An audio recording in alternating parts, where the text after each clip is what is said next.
What, for the briefing now? So they backing it up. Wait a minute, what time is the president speaking? 4:30? She's supposed to be for the briefing. So it's now.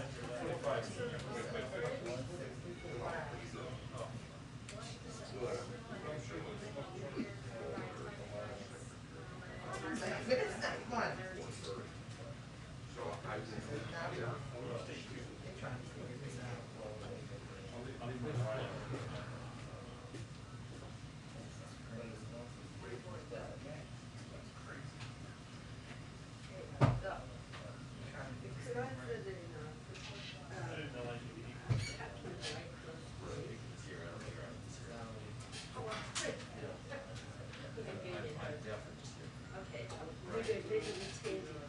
No, I want to sit here.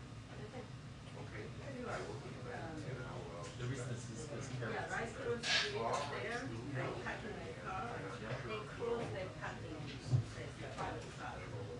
So if the people, Hey, before they finish, many minutes before I have to go. So if you go, you need to buy the car. the only thing is I'm supposed to preserve, I've got my,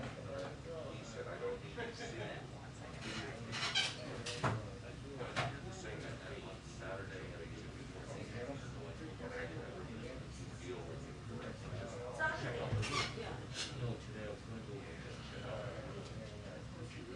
just to see if it's like it's,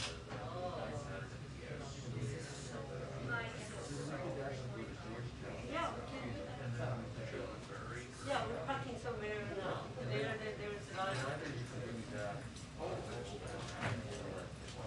This is terrible.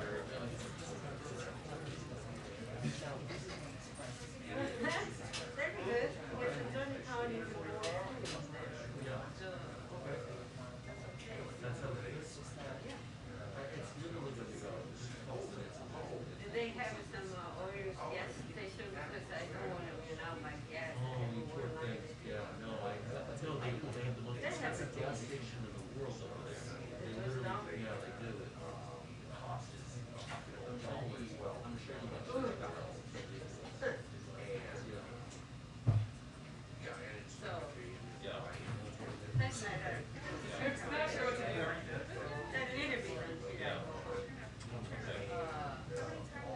or can do that, parking to the park, I don't think it's go ahead.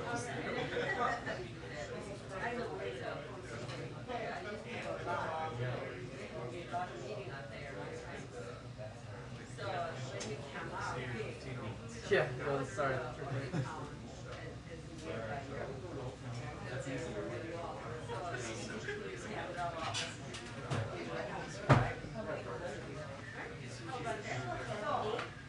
Oh my God, you make all this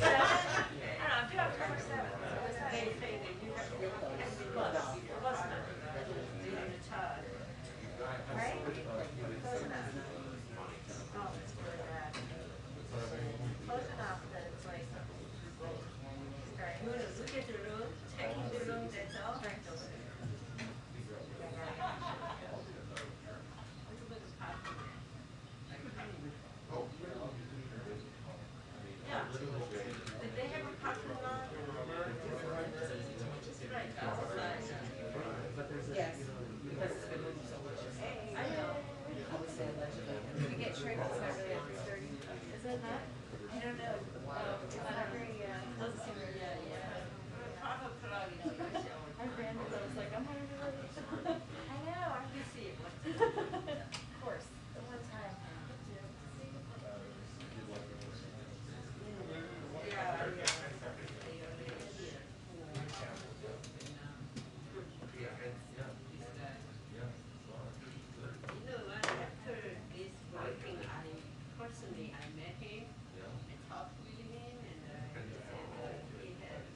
I'll have a cloth kit with you guys. Use pass camera outside of the White House. Is that right? I just wanted to confirm that. Okay, and where are you guys? Which side are you guys on?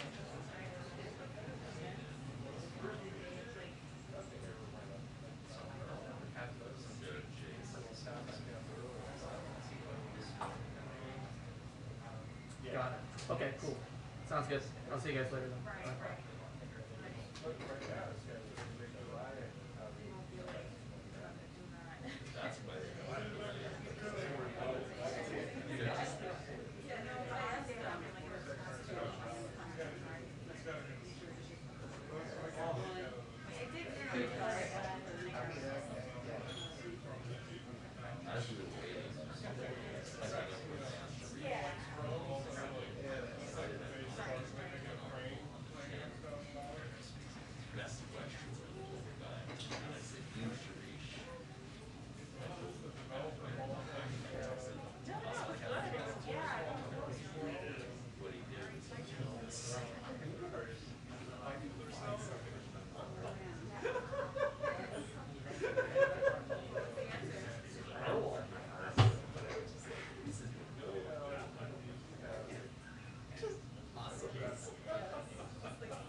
Yeah, Kabul.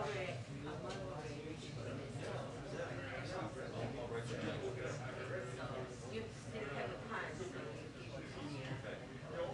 Sorry. Yeah, we talking. So.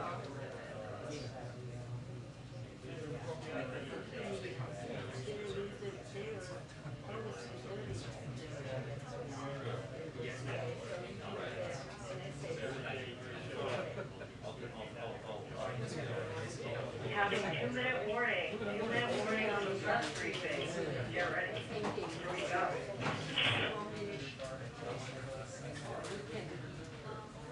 2-minute warning. All right. Hi. Hey, Aaron, how are you? Great. You can squeeze by anytime you want. Thank you. Absolutely. Let's make sure my phones are on extra loud. Yeah, actually true. I got 2 phones on extra loud. That's okay, right? I'm only 5 feet away. Perfect. 2-minute warning. As long as the mics are hot. Yeah. So I know hear your.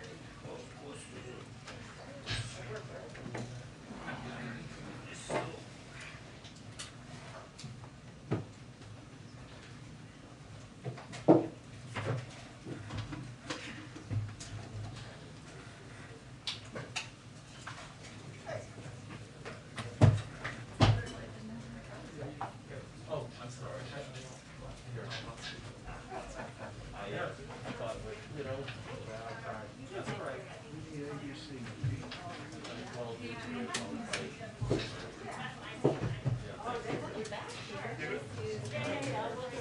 I'm sorry. I just tried to. That's all right.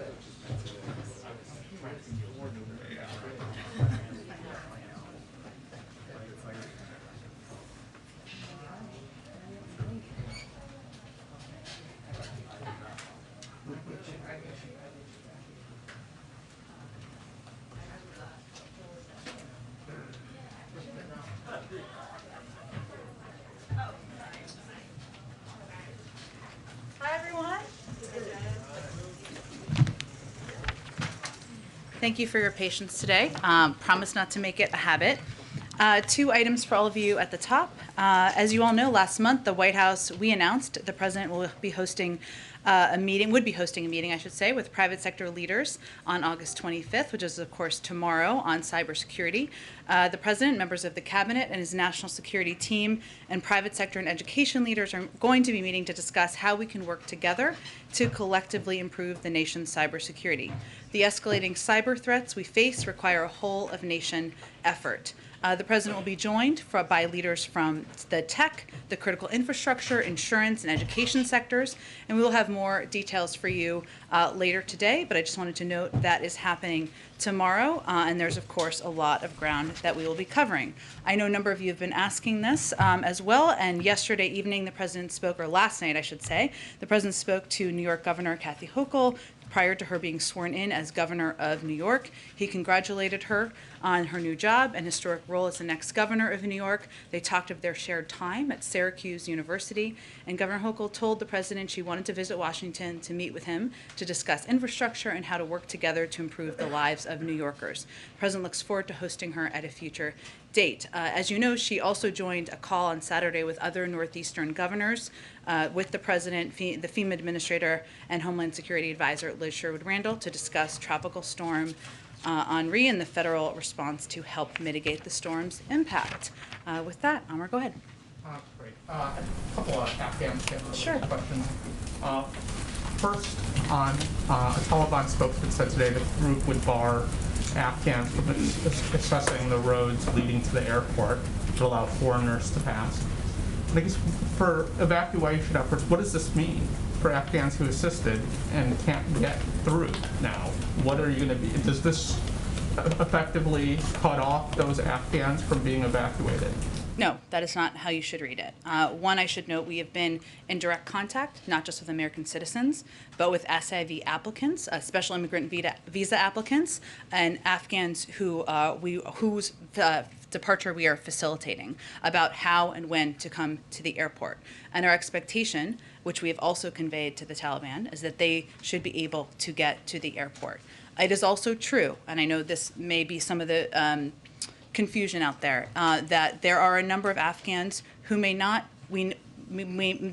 qualify for these programs. And we've seen over the past 9 days a rush of people attempt to come to the airport. We certainly understand that, but that also creates a security risk and one that we have great concern about. So to be clear, individuals who are eligible for special immigrant visas or others who we are helping facilitate their evacuation and their departure, we are in touch with them or working to be in touch with them about how and when to come to the airport, as well as American citizens, as you well know, and we expect that they will be able to reach the airport. And, the Taliban are saying that they don't want Afghans to leave, that now they want these Afghans to stay, that they're needed to rebuild the country.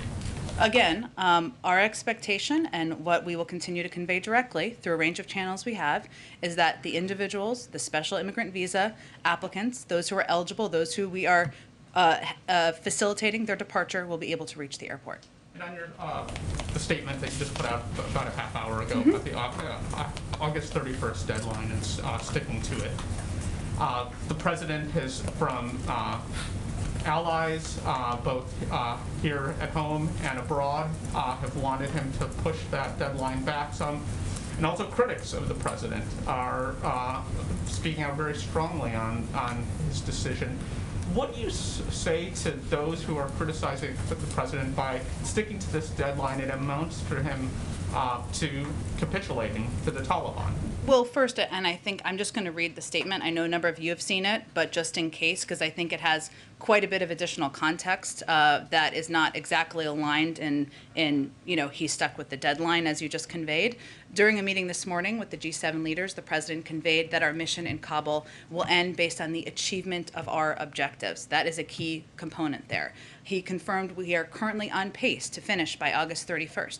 As you all know, in the last 9 days, we have effectively helped evacuate 57,000 people, and that has continued to escalate the number of people we're getting out each day. And our focus continues to be on evacuating Americans who want to come home, third country nationals, and Afghans who are our allies during the war. He also made clear that with each day of operations on the ground, we have added risk to our troops with increasing threats from ISIS-K, and that completion of the mission by August 31st depends on continued coordination with the Taliban, including continued access for evacuees to the airport. In addition, as we noted in the statement, he asked the Pentagon and the State Department for contingency plans to adjust the timeline should that become necessary. So I think there's quite a bit of context in there, including the threat from ISIS-K, which is quite real and one that we are tracking and monitoring very closely from our national security and intelligence teams, to the continued cooperation of the Taliban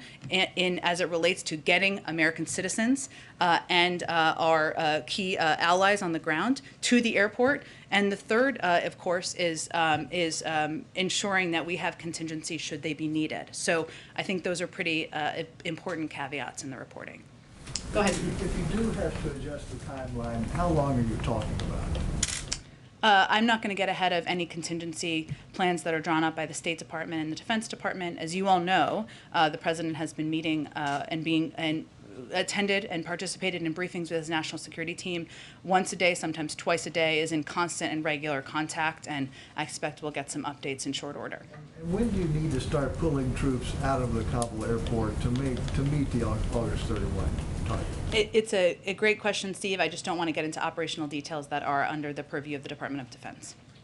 Go ahead. But you are correct. I will note that it would not be, there would have to be time in advance of the 31st or in time in advance of whatever the date is in order to do that. But they can give you the operational details. Go ahead. So does that mean that the evacuations will stop before the actual 31st, so then there is time to get the troops and their machinery and weaponry out of there? That would be correct, yes, that there would need to be time to wind down the presence. I will note, though, that the purpose of this statement is to provide additional context of what the president conveyed to the G7, which includes a number of very key components as he assesses day by day. And that includes the threat of ISIS, which is of great concern, understandably, to the president, given the threat it poses to our military, who are on the ground, serving proudly and bravely on the ground. It also includes the essential aspect of having the Taliban's coordination continue over the coming days so we can facilitate as many people as we've been getting out. And so what I read from this statement is he has not ruled out extending the deadline. Is that right? Well, he asked for contingency plans, but believes we continue to be on track to accomplish our mission. And one more question, Jen, sorry, I know that's very, does this mean if he does stand by this August 31st deadline, that every single U.S. troop will be out of Afghanistan by August 31st? Again, I will leave it to the Department of Defense to get into operational details. As you know, and as I've noted, he is meeting with his national security team every single day, often more than once a day, to continue to discuss. And as I noted also in this statement, he's asked for contingency plans. Go ahead. Thanks, Jen. Just to follow up on Amar's question, so are you saying that despite this threat by the Taliban to stop Afghans from boarding planes, that you're not seeing any slowdown in Afghans being able to get to the airport if they need to? I'm conveying that what we have articulated is that Afghans, not every, there are millions of Afghans, as we know, who want to leave the country, or a large number of Afghans who want to leave the country. I think that's safe to say. What I'm talking about is the individuals we have prioritized, those who have fought alongside us, who are eligible for special immigrant visas, who otherwise we are facilitating their departure, and that our expectation is that they will be able to reach the airport. So I'm just trying to figure out if the Taliban has made good on this threat yet, and it sounds like you're saying they haven't. I don't have an update on that. I'm just conveying to you what our expectation is and what we are continuing to communicate directly. And then is the CIA director now the chief negotiator for the U.S. in Kabul, and how long does he plan to stay there? I certainly understand your question. I refer you to the CIA on any specific questions about his location or specific role. Go ahead. For a little bit of clarity, because minutes and hours matter here. When Sure. we talk about August 31st, is the understanding between the U.S. and the Taliban that that ends at midnight at the end of August 31st, Afghan time, American time? Is it the end of the 30th, heading into the 31st? When exactly is the deadline as it currently exists?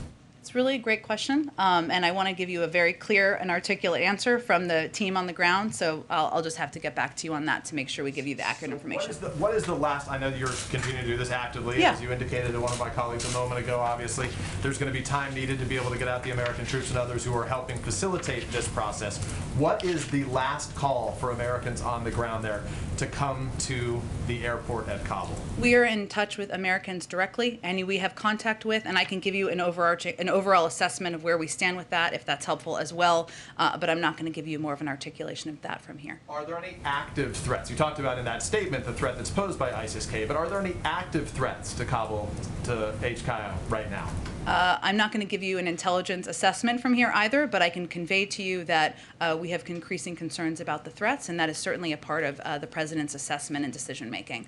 Go ahead. Thank you, Jen. Is there any concern that maybe trying to reach this deadline and get everybody out, mistakes are being made now that there is a report that at least one of the Afghans evacuated to Qatar has suspected ISIS ties? Well, first I would say we have a stringent vetting process which includes background checks before any individual comes to the United States. So I can't speak to one individual, but I can tell you and confirm for you that we take the vetting of any individual who comes to the United States and comes out incredibly seriously. And it's an extensive process. I would say that this is now on track, Peter, to be the largest airlift in U.S. history. And that is bringing American citizens out, it is bringing our Afghan partners out, it is bringing allies out.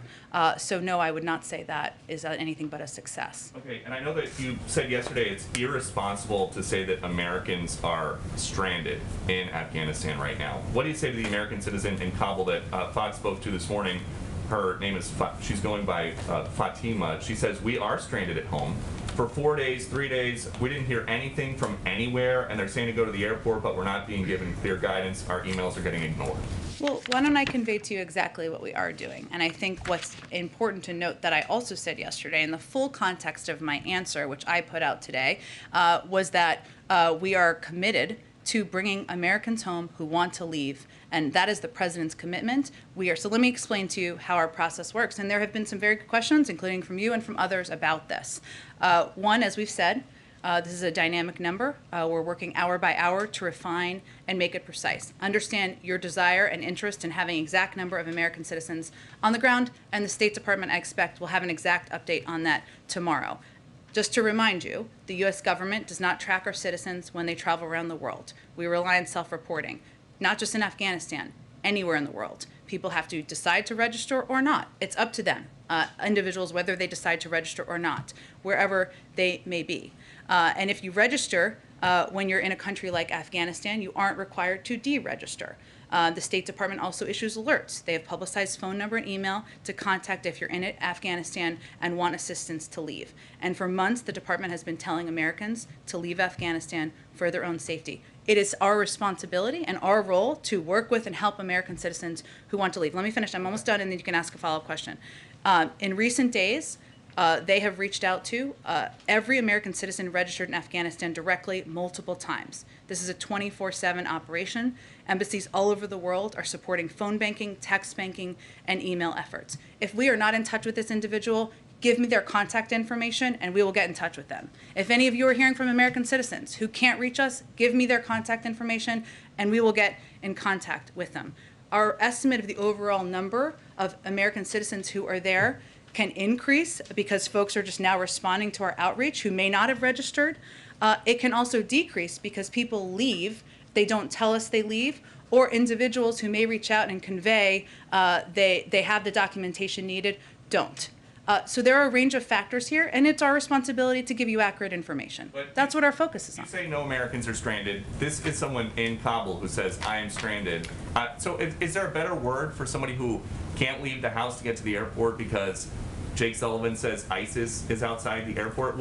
I would welcome you providing their phone number, and we will reach out to them today, and I can assure you of that. The final question. If the Taliban said that staying past the 31st was going to provoke a reaction, and then President Biden decides, okay, we won't stay, do they have the same kind of influence over military planning as the commander-in-chief? Well, first of all, Peter, the Taliban's deadline was May 1st, struck in a deal with the prior administration.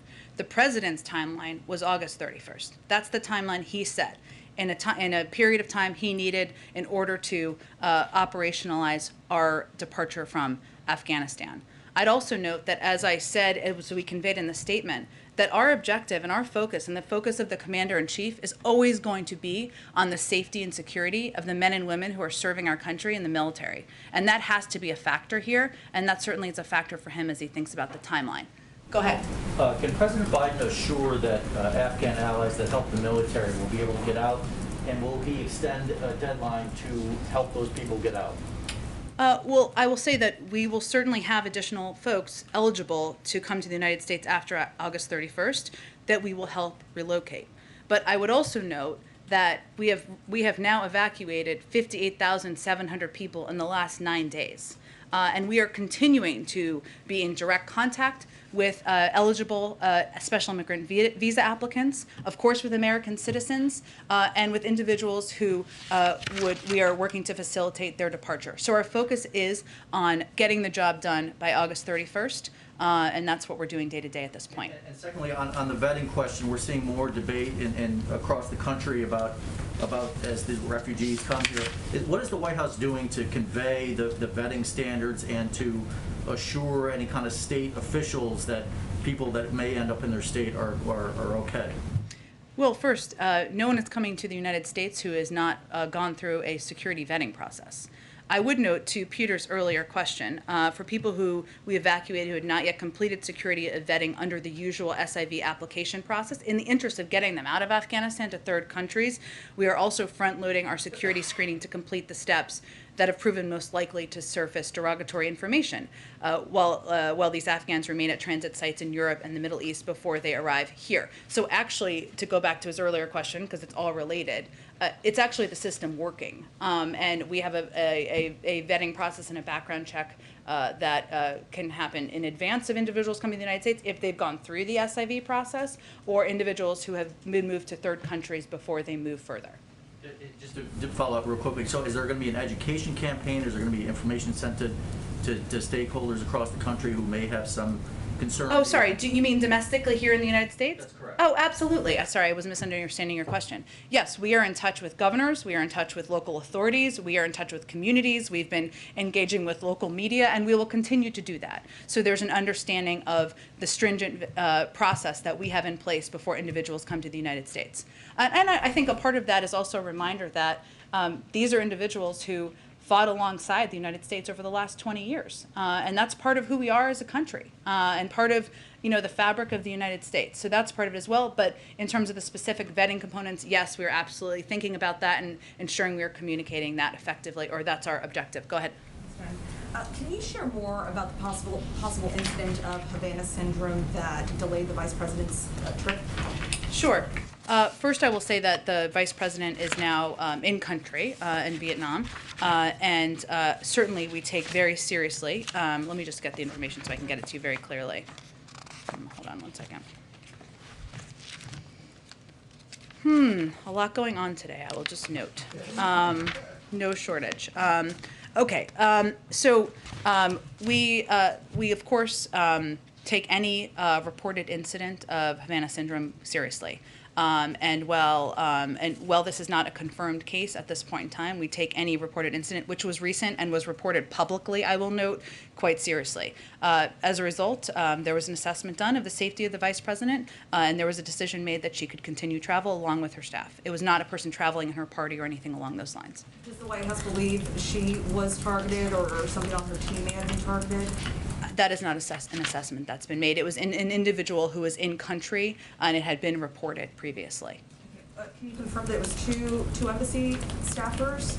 I don't have any additional detail beyond that. Okay, and one on Afghanistan. For Afghans who are at risk in Afghanistan who won't be able to get out in time, how will the U.S. try to keep them safe after August 31st? Well, I think, as I just said in response to, I think, Alex's question, there are individuals who will be eligible who we expect, who will certainly be eligible after August 31st, and we are determining how operationally we can deliver on that.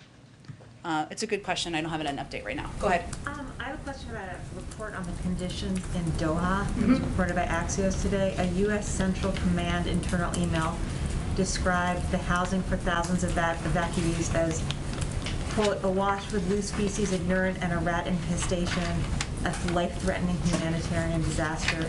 Is the president aware of these conditions, and is there anything going on to improve them? Absolutely, and I think the report is actually from a couple of days. I understand it was in Axios this morning, but I believe that the conditions were a report from several days ago, and certainly the State Department and other officials who are working in close coordination with countries who are hosting individuals as they're passing through, or maybe as they're landing there for a longer period of time, or have been working to improve those conditions. We can say about how they've improved over the past few days? I'm happy to get you an update on that, but it is something we are aware of. It is something we worked quickly to improve, and certainly we want the individuals who are being evacuated to be treated with respect. We also want them to be safe, hence the speed necessity, but we worked to improve the conditions as soon as we learned. Go ahead. Thanks, Jen. In the statement that you released, you said the president conveyed that our mission in Kabul and based on the achievement of our objectives. Can you be more specific about what those objectives would be? Are we talking about getting all Americans out, a certain number of Afghans out who helped the American effort? What will be the specific sort of benchmarks in deciding that the objectives of the mission have been met? Well, the statement also conveys in evacuating Americans who want to come home, third country nationals, and Afghans who are allies during the war. And we, again, have evacuated 58,700 people in the last 9 days. That is the mission we're continuing to work to deliver on. We also noted in the statement that, of course, we have to assess the security threats. And the security threats not only to individuals on the ground, to the men and women serving on the ground. I mean, that is front and center in the president's mind. So that means all the individuals in the categories that you note in the statement. Again, I think we've been clear that our objective is to any American who wants to leave, to help them leave. That is what we're focused on every single day. I don't have anything more to add beyond what I said in the statement. Can I ask one follow-up? I know, putting aside the specific activities of the CIA director, why did the president decide to dispatch him to meet with the Taliban? I'm just not going to have any more on this. As we've noted and confirmed many times in the past, we are in regular contact with the Taliban. They are currently overseeing most of the country of Afghanistan. So by necessity, that's part of the jobs of our national security team. But for any details on the CIA director, I'd point you to the CIA. Go ahead. Thanks, Jen. During the COVID response team briefing, Jeff Zients gave some overall statistics about the allotment of personnel, ventilators, and ambulances across the country. Sure. Do you all have a state-by-state breakdown of that, or even more granular? I can certainly check. You mean in terms of materials we've provided to states? Resources go. Yeah, absolutely. I'm certainly due. We can see if that's something we can get out to you as well. And then I have a question on Section 1005 of the American Rescue Plan, which is the debt relief for farmers of color. This has obviously been mired now down in, I believe, 13 lawsuits. Obviously, these farmers that still need debt relief. Is the administration exploring any other ways of getting these resources to farmers of color under this program or under an alternative scheme through the administration? Well, as you noted, there is active litigation, and obviously we had proposed plans to provide assistance to these farmers, and hence, and there's active litigation that's ongoing. But I can convey to you that our commitment is to certainly help these farmers. I would point you to the Department of Agriculture for any more specifics about their programs, but I know that equity is central to their objectives, and certainly is part of how they orchestrate any of their programs. Go ahead. Thanks. Do you know what the tenor of the G7 meeting was today? Was there any dissatisfaction expressed by some of the allies? Can you say if they conveyed some of their displeasure with the U.S. actions or the president's actions? I know Bloomberg has reporters all around the world, and I will let them report on their leaders and not kind of give an evaluation of their tenors. But Can you also say if it's accurate that the U.S. is already starting to reduce the number of U.S. troops in Afghanistan? I would point you to the Department of Defense for any operational specifics. I know they'll brief again today. Go ahead. Just a couple of quick clarifications. Earlier today, the Pentagon said that it's about 4,000 Americans who have been evacuated. Can you provide additional context? Was that on military flights and charters? Anything else you could say about who these people were and whether that gives you any more of a sense of how many remain in Afghanistan? Well, I would say it's more than 4,000 Americans plus their families. So it's actually a larger number than that. But yes, more than 4,000 passport holders or American citizens plus their families. In terms of their mechanism for departure, it's a very good question. I don't have that level of detail in front of me, but we can see if we can break that down more specifically. So you're asking about whether they came on military planes or charter planes? Yeah, earlier you had been kind of breaking those two. Sure. So we did this military plus charter. Yes, which we will continue to do, but I will see if there's a more of a concrete breakdown for you. And are you able to say at this point, if the indication is that this has to go beyond the deadline, is that something that would be telegraphed or indicated beforehand, or would that be a last-minute decision or announcement from the government? Well, again, I mean, I think as we stated in our in the statement I put out earlier, we are currently on pace to finish by August 31st, but the president also asked the Pentagon and the State Department for contingency plans. We'll let them brief him on those before we give a further assessment. Go ahead. I'll come back to you, April. Go ahead. Thanks, Jen. Two questions on the Vice President's trip delay. Sure. The last minute delay of the flight suggests that her and her team found out about this case of anomalous health incident last minute. How last minute was it? When did the case occur? And are you concerned with the timing given her travel? Again, I think this is similar to Stephanie's question. There hasn't been any additional assessment about any targeting, as I think you're asking about. It hasn't even been a confirmed case at this point in time. And certainly, it shouldn't be a surprise that for the Vice President of the United States that additional precautions were taken. It was a recent case and one that was publicly reported. The embassy in Hanoi said that there was a thorough assessment before she proceeded on with her trip.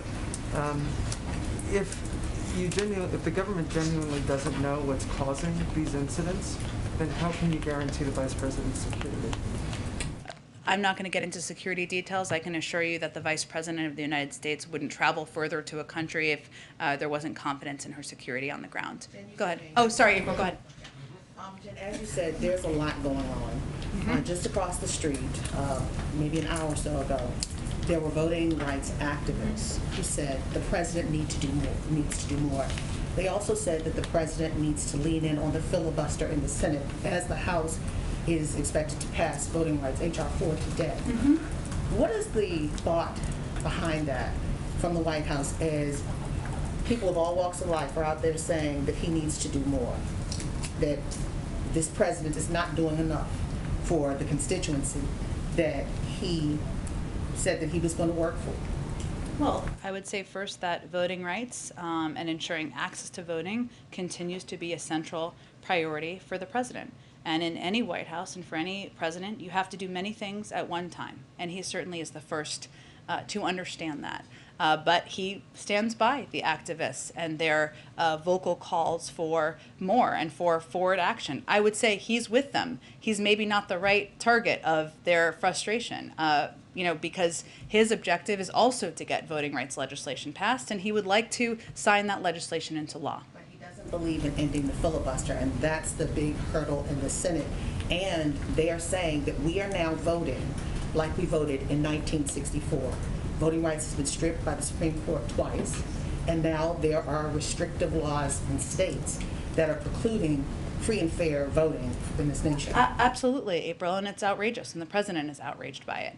And that's why he has asked his vice president to lead this effort. That's why he has taken steps, including a historic executive order on voting rights. That's why he has supported the efforts by the Attorney General and the Department of Justice to continue to take steps that are at their disposal to crack down on these abuses across the country, and why he will continue to make this a central priority for him. Go ahead, Karen. I think we got to keep going because we're going to run out of time. They said you were going to talk about yesterday. We don't know what happened yesterday.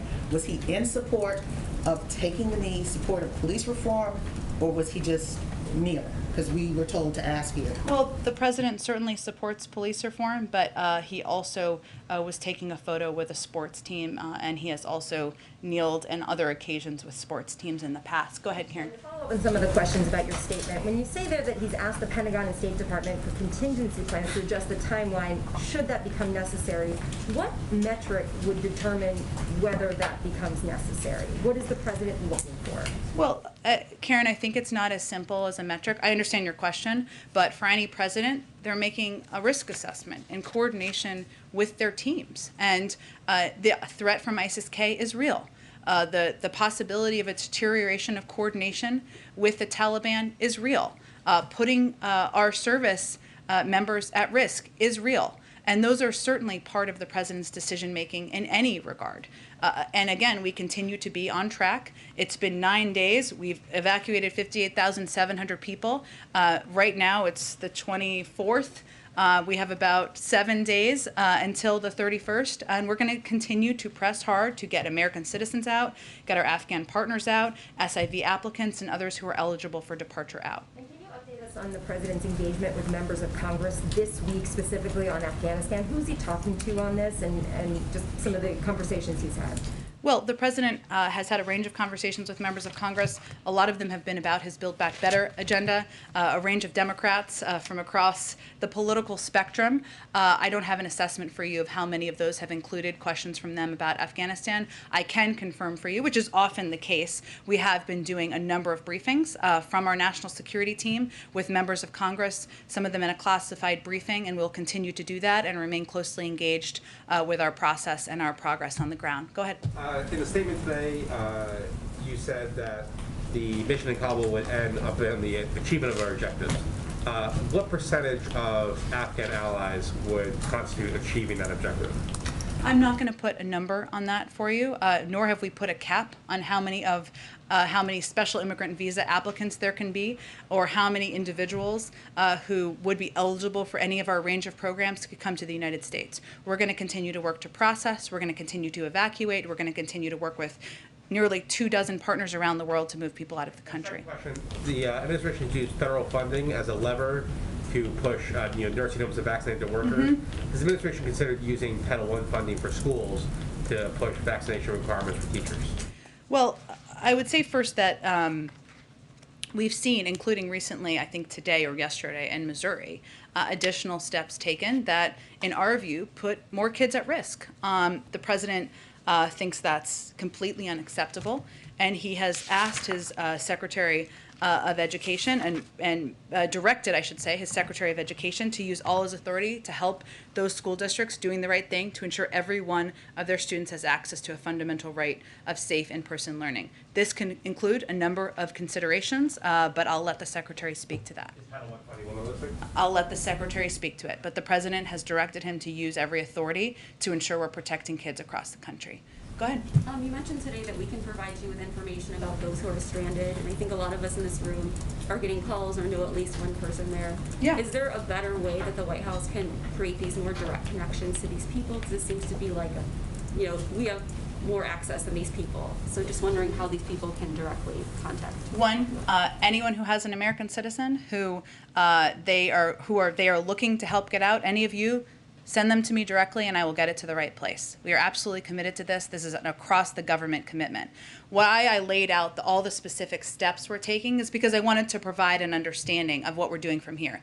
Anyone we have contact information for, and it is possible that the person you know or the person Peter knows, we may not have contacted or the right contact information. That is also entirely possible. We are reaching out via phone, via text, via email, any way we can. And we're giving them instructions on how to get to the airport, when to come to the airport. We have an entire apparatus and operation set up on the ground. We're advertising, and this is a 24/7 operation of reaching out to these individuals. Regarding the Vice President, was she in contact with these people that were experiencing these symptoms, rather? No. And then did she get medically evaluated? There was a security assessment made. She was not on the ground yet. Go ahead. Thank you, Jen. Two questions. Yesterday, the Biden administration announced sanctions against a top military Eritrea is for human rights abuses in Ethiopia's Tigray region. Is the administration planning to extend those sanctions to the Prime Minister of Ethiopia and the President of Eritrea? And is the president going to be as involved in the crisis in Ethiopia the same way he was engaged in the crisis between Palestinians and Israel? Well, I can certainly confirm those sanctions, as you noted. I don't have anything to preview for you in terms of additional sanctions. Obviously, we continue to evaluate, reserve that right should that be a recommendation made and something the president approves. And I will certainly note that the president, we are closely tracking, we are closely engaged with high-level officials in the situation on the ground. Go ahead. I have a follow-up question, please. Thank you. Okay, let me I just have a few more minutes, but in case we got to gather, so I just want to get around to as many people as possible. We'll just keep track of it, but go ahead. As a follow-up to Jennifer's question about the G7 virtual meeting this morning. From a White House point of view, when that meeting was over, was the president satisfied that the message had gotten through to them? Did you think there was a consensus among those leaders? Was there a lot of pushback? Or were you happy with how it ended? Let's put it that way. I appreciate the different way of asking the question, which is very creative. I will say first, the president is about to give an update, both on the progress that is being made in the House and also his meeting with the G7 leaders. I know that was now several hours ago, but we wanted to wait as there was progress being made in the House for him to give that statement so he can speak to that, and he will speak clearly to what he conveyed to them directly to give you all a sense. In terms of the assessment from others, again, I would point you to them on any further. Satisfied with it at the end? Well, I think the president felt he conveyed what his position is, and part of his position, which was a big part of his decision as it related to bringing our troops home, and is also a huge factor for him now, is about what we're asking the men and women in the military to do. And obviously the decision to bring them home related to fighting a war that the Afghans wouldn't fight themselves. And now it, of course, is a factor for him what threats are being posed to them every day that they are on the ground there. Go ahead. Thank you. Two quick questions. How do you describe U.S. relationship with Taliban now? Do you think is a de facto ruler of Afghanistan now? Well, I would say first that it is true that they have taken over much of Afghanistan, but this is not about trust. This is not about validation. Right now, we are working with them in a coordinated way to get American citizens, to get special immigrant visa applicants, to get individuals who are eligible to evacuate from Afghanistan out either to third countries or to the United States. But I'm not going to put a further label on it than that. That the Taliban has included former President Karzai and Dr. Abdullah in their 12-member governing council. How do you see this development as? I don't have an update on their discussions at this point in time from here. Go ahead. Hi, Jen. I'll come back to you. Sorry about that. Go ahead. Shir Stein from Bloomberg Law. Would the president accept a Build Back Better package that doesn't include Medicare drug pricing negotiation? Certainly lowering the price of prescription drugs is a top priority to the president. That's why he proposed it. I'm not going to negotiate from here, but I also know there's a lot of support in Congress for that initiative. Go ahead. Thank you, Jen. Follow up on the metrics question. And it's hypothetical, but it's not totally unrealistic. I love hypotheticals. No, They're my favorite. This is not unrealistic. It's probably the kind of thing a lot of Go ahead. people Go ahead. know. I didn't mean to. Go ahead. Okay. Say after the withdrawal, it's done. It's declared. It's done. Everyone's out. If one U.S. citizen was suddenly discovered, saying, "Hey, I really want to get out, and I'm stuck. Who knows where? Somewhere in Afghanistan or in Kabul. You've got any problem? Would this trigger a diplomatic, military, all hands on deck type thing to get that person out, whatever the date?" Our commitment continues to be to U.S. citizens. If they want to leave, we will help get them out. No matter what the date. Again, we expect there could be some, but I'm not going to get into it further. Go ahead. Thanks, Dan. Quick question to follow up on. You said the president's been in touch with members about the Build Back Better plan. I wonder, did he have direct conversations with this group of 10 moderates who were in talks with the speaker about advancing, the bipartisan package versus the reconciliation bill? Did he have direct contact with them, or did he reach out to them at all as they were trying to kind of broker this agreement? He spoke with a range of members, including some from the group of 9, I believe it is, about the path forward. And obviously we're seeing progress, and that's a good sign, and the president will speak to it shortly. Go ahead. Thanks, Jen. Oh, okay. We've got to wrap up in a second here. Thanks, Jen. Following up on Jennifer's and Bob's question again on G7, and that is that Tony Blair wrote a pretty scathing op-ed claiming that that President Biden's decision put politics over policy. And also, the question is here, first of all, how does the White House respond to that? And also, there's this lingering question that the president has had this impulse to get out of Afghanistan. He even had an interaction with former diplomat Holbrooke that said, where Holbrooke said, listen, we have a duty to these people. And the vice president reportedly had answer to that. What is your response? Well, I would first say that was clearly more than 10 years ago. Second, if it happens, which I have no confirmation of, but I would say first that the president has been in touch directly with Prime Minister Boris Johnson, who is the current leader of the UK, and has been clear with his G7 partners about what his objectives are, his commitment to the mission, the progress we're making, and the factors that he has considered. And that is something he's in touch with current leaders about. We also understand that allies and partners of ours and adversaries for different reasons have advocated for the United States and our men and women in the military staying longer. But as the President of the United States and the Commander-in-Chief of this country, he has to factor in their security, their safety, and that is his responsibility, even if it's not theirs. Thanks, everyone. You're going to see the President shortly. Thank you.